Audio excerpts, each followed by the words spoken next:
We have a site on our Senior Project LibGuide site that helps you generate and evaluate your questions. And generating a lot of questions is really important, again, as part of the Brainstorm project, because you're looking for a question that you don't already know the answer, and there are multiple legitimate answers, and the answer in some ways feels relevant and important. And on this site, for narrowing your topic, we have a couple tutorials that help you kind of generate a lot of research questions related to a specific topic that you're interested in exploring.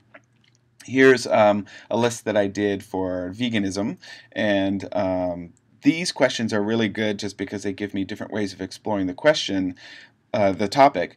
But they also give me these keywords that I can then use as part of my research. And you want a lot of keywords before you start your research so that you can, be more directed in your research. Some of these keywords are going to be broad and give you a lot of hits.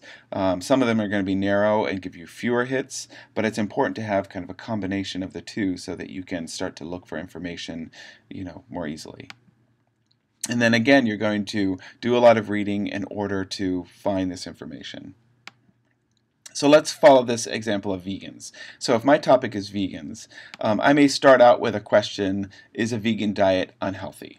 And so what I'm going to show you is how I use the databases to sort of go through a thinking process to help me find a more specific research question for my paper. So the first place I would recommend going is opposing viewpoints in context. And the reason why I would go there first is because the database is generated all around coming up with different opinions and opinions about various topics. And so if I go to, for example, if I choose the category health and medicine, I can look through all these different topics here. There's no veganism, but there's vegetarianism. So I'm going to click on that and look at the page on vegetarianism. At the very top, you'll see featured viewpoints and viewpoints, and that's what I'm looking for right now. I'm looking for what are people talking about related to this topic.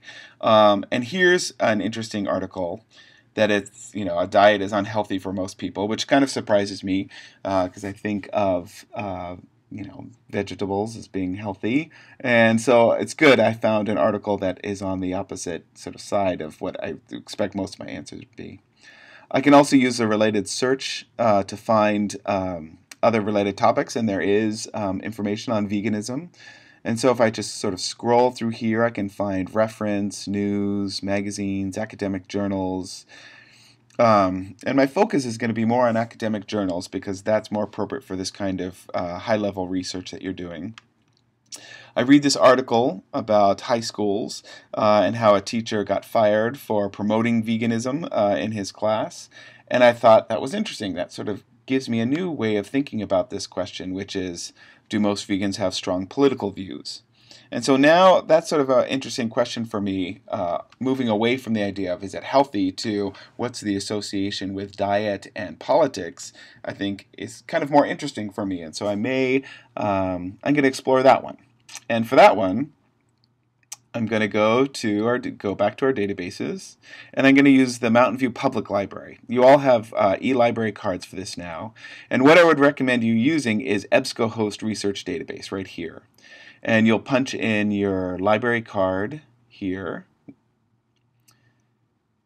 And this is what the page you'll get for EBSCOhost. It's all these databases, and you can check the ones that you want to search through. So some of them are very specific on like film and television or psychology. And so if you have a topic in those fields, definitely click those. I always click these first two because they're good sort of general databases. You hit continue and then type in your search term here. And scroll. And what EBSCOhost gives you is a lot of academic journals, which is, as I said, is what you kind of want to use in this kind of research paper. Academic journals are more trustworthy. They come from scholars who have studied this deeply, so you can trust the information. This article looks interesting to me.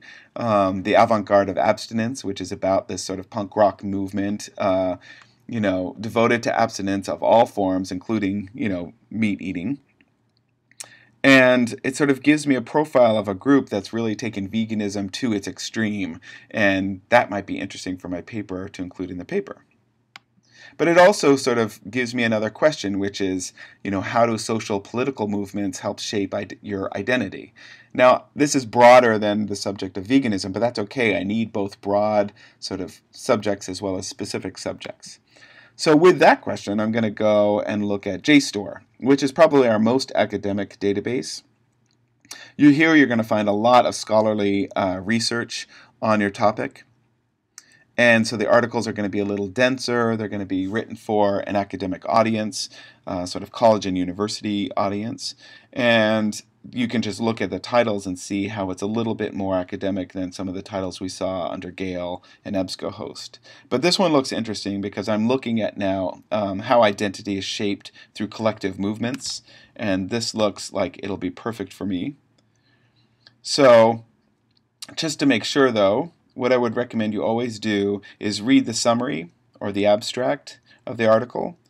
And if you do that, it gives you a short paragraph that you can see what the article is about and whether or not that's just going to help you in your research. If it does, then click on the View PDF and download the article. So now with these articles, I finally have something, that's sort of a broad question about relating sort of our social and individual identities with our food choices. And I kind of like the phrase, "Are we what we eat?" because you hear that a lot, but what does that really mean? And I'm going to show you one last database here. This is ReadCube, and this one I like a lot just because its interface is really easy to use. It's the only one where you have to download the app, but it's free. And once you have that app, ReadCube will show up like this. And just like Google, you punch in your search term. But again, ReadCube gives you only sort of academic articles, trustworthy articles. Here I'm going to put in vegan, and then I'm going to add identity, because I want to search for those two things together. And the interface is really easy to use because it gives you the abstract right in the right-hand box there. So I can get a really quick sense if this is something that I want. Here's an article, "You Are What You Eat," and this is exactly what I want, which is perfect because once you find an article of what you want, you click on related articles, and it makes your search much more accurate and specific to what your needs are. Now I've got a whole bunch of articles that are like that perfect article to choose from. And if I want to download any of them, the download button is just in the lower right-hand corner right there. So my process started out thinking about, is it good for our physical health or bad for our physical health, which is an okay question. But now through the process of reading and exploring, I'm in an area that I think is much more interesting, at least for me, about how food choices are both reflective of and in some ways shape our social and personal identity. And that seems to me a much more interesting area to explore. The answers aren't so easy, and that's where I'm moving towards right now. All right, if you have any questions about any of this, please get in touch with me at the library, either through the Senior Project Research Help button that is on our library website, or coming in and just talking to me about your ideas. I'd love to help as much as I can. Thank you.